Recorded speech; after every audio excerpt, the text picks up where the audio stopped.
ओम नमः शिवाय bright school Valad Gandhinagar standard 9 to 12 English grammar topic language function word. मित्रों આપણે ઘણીવાર લેંગ્વેજ ફંક્શન વર્ડ્સ જોઈ ચૂક્યા છીએ, છતાં પણ રિવિઝન કરી લઈએ કેમ કે સ્ટાન્ડર્ડ 9માં અને 10 માર્ક્સના પૂછાય છે, જ્યારે આ જ ફંક્શન વર્ડ છે 11 12માં 12 માર્ક્સના પૂછાય છે।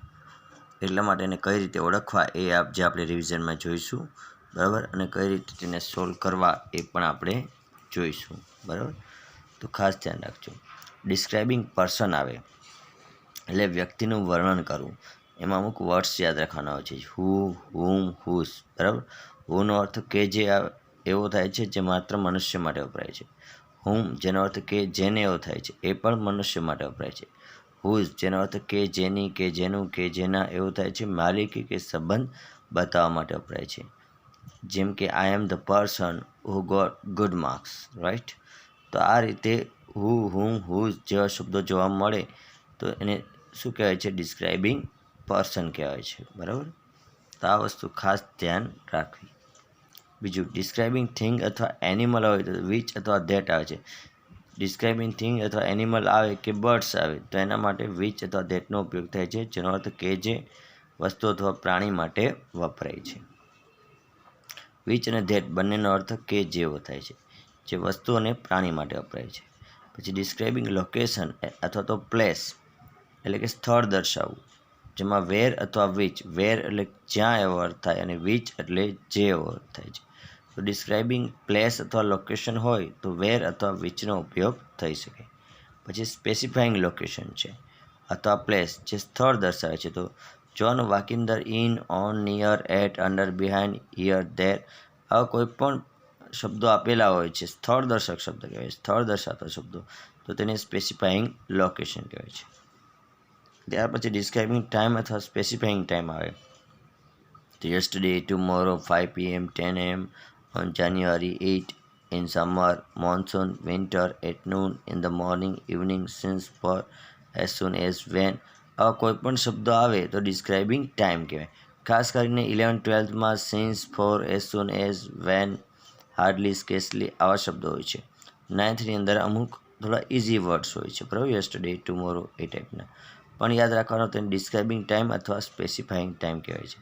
જનરલી શું છે કે ચોક્કસ સમય દર્શાવવા માટે 5 PM છે, 10 AM છે, ઓન જાન્યુઆરી 8 છે, આવા શબ્દ હોય છે। પછી શોઈંગ ઇમોશન એટલે કે લાગણી દર્શાવવા માટે હુર્રે, વાવ, ઓ, આ, હે, અલ્લાસ, આઉચ આવા શબ્દો હોય છે। ઇન શોર્ટ તમારે યાદ રાખવાનું મિત્રો કે ઉદ્ગાર ચિહ્ન આપેલું હોય તો તેને શોઈંગ ઇમોશન કહેવામાં આવે છે। કોઈ પણ જગ્યાએ ઇમોશન દર્શાવવાની હોય તો આવા વર્ડ્સ હોય છે અને ખાસ ઉદ્ગાર ચિહ્ન હોય છે, એ યાદ રાખવાનું છે। પછી એક્સચેન્જિંગ પ્લેઝન્ટ્રી અથવા નાઇસિટીઝ આવે તો તેમાં congratulation, hello, great, get well soon, thank you, I am sorry, good morning, good evening, good night, sorry, wish you all the best, best of luck, well done, cheer up, what an idea, many happy returns of the day, bad luck, happy journey, આ બધા શબ્દો જે આપણે use કરીએ છીએ જેને exchanging પ્લેઝન્ટ્રી અથવા તો નાઇસિટીઝ કહેવામાં આવે છે। આ વસ્તુ ખાસ યાદ રાખવાનું મિત્રો। ત્યાર પછી જોઈએ તો ડ્યુરેશન અથવા તો પીરિયડ ઓફ ટાઈમ આવે તો હાઉ લોંગથી શરૂ થતું પ્રશ્નાર્થ વાક્ય હોય, ફોર પછી સમયગાળો આપેલો હોય, વિધાન વાક્ય હોય, જેમ કે ફોર 5 years છે, ફોર એ લોંગ ટાઈમ છે, આવા શબ્દો હોય તો ડ્યુરેશન અથવા પીરિયડ ઓફ ટાઈમ કહેવાય, યાદ રાખવાનું। કોઈ પણ વાક્યમાં ફોર આપેલું હોય કે હાઉ લોંગ આપેલું હોય, આ બે શબ્દ આપેલા હોય, બરાબર, તો તેને ડ્યુરેશન ઓફ પીરિયડ કહેવામાં આવે છે। આ વસ્તુ ખાસ યાદ રાખજો। ત્યાર પછી પોઈન્ટ ઓફ ટાઈમ છે તો સિન્સ, વેન તે શરૂ થતું પ્રશ્નાર્થ વાક્ય, સિન્સ પછી સમય લખાશે, વિધાન વાક્ય હોય, એક્ઝામ્પલ સિન્સ 1998, તો પોઈન્ટ ઓફ ટાઈમની અંદર સિન્સ વેન વાળું વાક્ય હોય અથવા ખાલી સિન્સ આપેલું હોય, પછી સિન્સ પછી જનરલી કોઈ પણ એક વર્ષ કે તારીખ કે સમય આપેલો હોય છે તો એને પોઈન્ટ ઓફ ટાઈમ કહેવાય। ઇન શોર્ટ યાદ રાખવાનું મિત્રો કે સિન્સ આપેલું હોય તો એને પોઈન્ટ ઓફ ટાઈમ કહેવાય છે। પછી ઇન્ક્વાયરી નેચર અથવા સિકિંગ ઇન્ફોર્મેશન હોય, what, when, why, who, where, how, which, whose, how much, how મેનીથી શરૂ થતા પ્રશ્નાર્થ વાક્ય તથા ઉલટ પ્રશ્ન, એટલે કે પ્રશ્નાર્થ વાક્ય હોવું જોઈએ। ઇન્ક્વાયરી એઝ નેચર એટલે સ્વાભાવિક પૂછપરછ, સિકિંગ ઇન્ફોર્મેશન એટલે કે માહિતી મેળવી, માહિતી વિશે જાણવું, બરાબર. તો આવા શબ્દો હોય તો ખાસ યાદ રાખવાનું મિત્રો કે પ્રશ્નાર્થ વાક્ય હોવું જોઈએ, પ્રશ્ન પૂછેલો હોવો જોઈએ. તો એને ઇન્ક્વાયરીઝ નેચર અથવા સિકિંગ ઇન્ફોર્મેશન કહેવાય. પછી ઇન્ડિકેટિંગ કોન્ટ્રાસ્ટ એટલે કે વિરોધાભાસ દર્શાવો. But, yet, still, though, although, however, even though, even if, as, despite, in spite of, આવા શબ્દો હોય છે, બરાબર મિત્રો. ખાસ યાદ રાખવાનું કે વાક્યની અંદર આવા શબ્દો જોવા મળે. But, yet, still, though, although, however, even though, even if, as, despite of, in spite of, આવા શબ્દો હોય તો ઇન્ડિકેટિંગ કોન્ટ્રાસ્ટ કહેવામાં આવે છે. કોન્ટ્રાસ્ટ એટલે વિરોધાભાસ. પછી expressing alternative options. Expressing alternative આવે, બરાબર, અથવા તો શોઈંગ અલ્ટરનેટિવ આવે તો તેમાં આઈધર ઓર અથવા નાઈધર નોરનો ઉપયોગ થાય છે. ઓર, આઈધર ઓર અને નાઈધર નોર. ઓર અને આઈધર ઓરનો અર્થ બેમાંથી એક એવો થાય છે. નાઈધર નોરનો અર્થ બેમાંથી એક પણ નહીં તેવો થાય છે. પછી રિપોર્ટિંગ ઇવેન્ટ એટલે ઇનડાયરેક્ટ સ્પીચના વાક્યો. રિપોર્ટિંગ ઇવેન્ટ આપેલું હોય એટલે હંમેશા ઇનડાયરેક્ટ સ્પીચના વાક્યો હોય છે. આ વસ્તુ ખાસ ધ્યાન રાખવાનું, બરાબર. જેમ કે I said that he would not come. તો આ રીતે ઇનડાયરેક્ટનું વાક્ય હોવું જોઈએ જેમાં ધેટ કે ઇફથી જોડેલા વાક્યો હોય છે. પછી ડિસ્ક્રાઇબિંગ પ્રોસેસ એટલે વર્બથી શરૂઆત થઈ હોય તેવા આજ્ઞાર્થ વાક્યો. જે વર્બથી શરૂઆત થઈ હોય તેવા આજ્ઞાર્થ વાક્યો હોય તેને ડિસ્ક્રાઇબિંગ પ્રોસેસ કહેવાય, બરાબર. અમુક પેસિવ વાક્ય પણ આમાં હોઈ શકે છે જેને આપણે ડિસ્ક્રાઇબિંગ પ્રોસેસ કહીએ છીએ.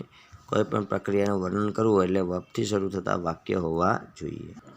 મિત્રો બીજા કેટલાક એક્ઝામ્પલ્સ જોઈએ, ફંક્શન વર્ડ્સ જોઈએ. ડિસ્ક્રાઇબિંગ ફ્રીક્વન્સી ઓફ ટાઈમ આપેલું હોય તો always, sometime, usually, generally, frequently, occasionally, almost never, daily, every day આવા શબ્દો આપેલા હોય છે. ઓલવેઝ એટલે હંમેશા, નેવર એટલે કદી નહીં, સમટાઈમ એટલે કોઈક વાર, ઓફન એટલે વારંવાર, યુઝલી અથવા જનરલી એટલે સામાન્ય રીતે, ફ્રીક્વન્ટલી એટલે વારંવાર, ઓકેઝનલી એટલે પ્રસંગોપાત, ઓલમોસ્ટ નેવર એટલે ક્યારેય નહીં, ડેઇલી એટલે દરરોજ, એવરીડે એટલે દરરોજ, બરાબર. તો આ શબ્દો જો આપેલા હોય તેને ડિસ્ક્રાઇબિંગ ફ્રીક્વન્સી ઓફ ટાઈમ કહેવામાં આવે છે. આ વસ્તુ ખાસ યાદ રાખો મિત્રો. ત્યાર પછી ડિસ્ક્રાઇબિંગ રીઝન છે એટલે કે કારણ દર્શાવવું તો શોઈંગ રીઝન હોય, એક્સપ્રેસિંગ રીઝન હોય કે ડિસ્ક્રાઇબિંગ રીઝન હોય. તો because of, so, therefore, as the result આવા શબ્દો આપેલા હોય છે, બરાબર છે. તો ખાસ યાદ રાખવાનું કે ડિસ્ક્રાઇબિંગ રીઝન હોય તો because of, so, therefore, as a result એવું આપેલું હોય છે. શોઈંગ સજેશન આપેલું હોય છે, સૂચન કરેલું હોય તો શુડનો ઉપયોગ થાય છે. શુડ અથવા તો હેડ બેટરનો પણ ઉપયોગ થાય છે, જેમાં લખેલો નથી પણ શોઈંગ સજેશન હોય તો શુડ અથવા હેડ બેટરનો ઉપયોગ થાય છે.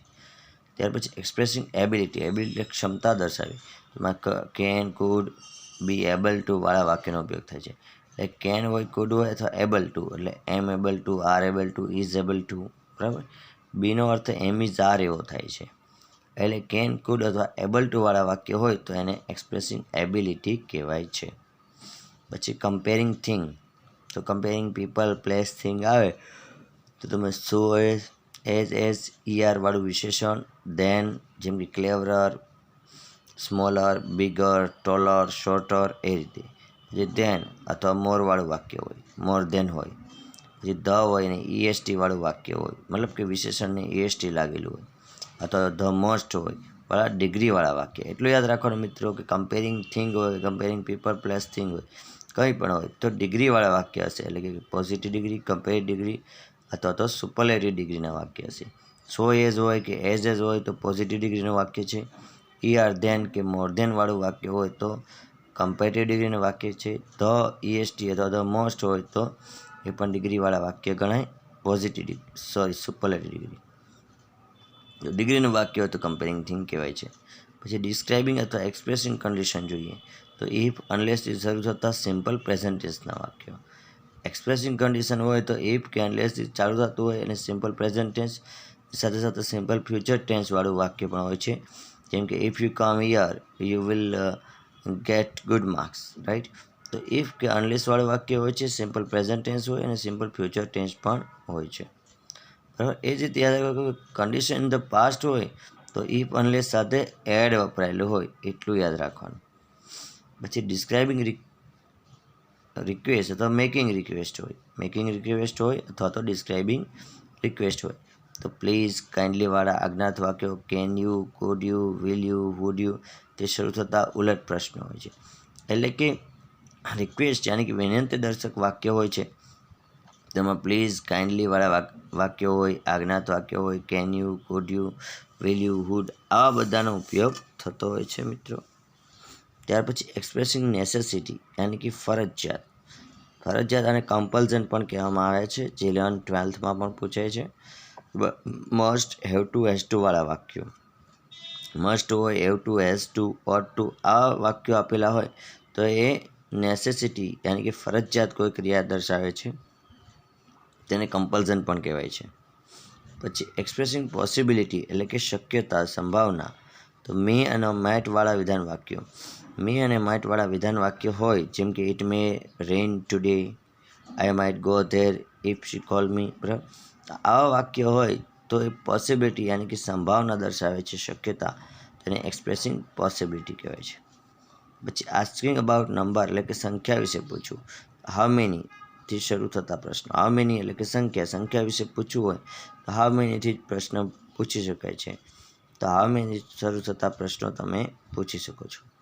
આસ્કિંગ અબાઉટ ક્વોન્ટિટી એટલે જથ્થા વિશે પૂછવું હોય, હાઉ મચ તે શરૂ થતા પ્રશ્નાર્થ વાક્ય, બરાબર.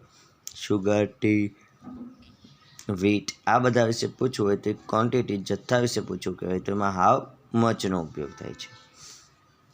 ત્યાર પછી મેકિંગ સજેશન અથવા એક્સપ્રેસિંગ એડવાઇસ હોય તો યુ શુડ વાળા વાક્ય, જૈસે you should work hard, you should read regularly, અને હેડ બેટરનો પણ ઉપયોગ થાય છે, જેમ કે you had better read, write. તો આ રીતે મેકિંગ સજેશન અથવા એક્સપ્રેસિંગ એડવાઇસ હોય તો શુડ વાળા વાક્ય હોય છે. ત્યાર પછી એક્સપ્રેસિંગ પર્પઝ એટલે કે હેતુ દર્શાવો, તો તેમાં in order to, with a view to, so ધેટથી જોડાયેલા વાક્ય, આ બધાનો અર્થ ને માટે એવો થાય છે. ઇન ઓર્ડર ટુ પછી ક્રિયાપદનું મૂળ રૂપ આવે, વિથ એ વ્યૂ ટુ પછી આઈએનજી વાળું ક્રિયાપદ આવે છે, સો ધેટથી પણ આપણે જોડી શકીએ છીએ. એક્સપ્રેસિંગ પર્પઝ આવે એટલે કે હેતુ દર્શાવો તો in order to, with a view two અથવા સો ધેટથી જોડાયેલા વાક્યનો ઉપયોગ થાય છે. પછી શોઈંગ રિઝલ્ટ એટલે પરિણામ દર્શાવવાનું, so that, such that, to, enough to, etcetera આ બધા વાક્યોનો ઉપયોગ થાય છે. So that, such that, to, enough to, right. અને ડિસ્ક્રાઇબિંગ પાસ્ટ ઇવેન્ટ હોય એટલે કે ભૂતકાળની ઘટના દર્શાવી, ભૂતકાળના વાક્યો હોય છે, જેમ કે I went to Bombay yesterday, I call you last week એ રીતે. પછી એક્સપ્રેસિંગ પ્રપોઝલ હેતુ દર્શાવવો, દરખાસ્ત મૂકવી તો લેટ્સ અથવા લેટસ વાળા વાક્યો હોય છે, કેમ કે એ પ્રપોઝલ છે એટલા માટે. ડિસ્ક્રાઇબિંગ એક્શન હોય તો ખાસ કરીને પેસિવ વોઇસ યાની કર્મણીનું વાક્ય હોય છે. ડિસ્ક્રાઇબિંગ એક્શનની અંદર કર્મણી વાક્ય હોય છે, બરાબર. તો આ રીતે મિત્રો તમને ફંક્શન વર્ડની બેઝિક માહિતી મળી ગઈ છે. બીજા લેક્ચરની અંદર આપણે બીજા કેટલાક એક્ઝામ્પલ્સ જોઈશું. ઓકે, ઓમ નમઃ શિવાય.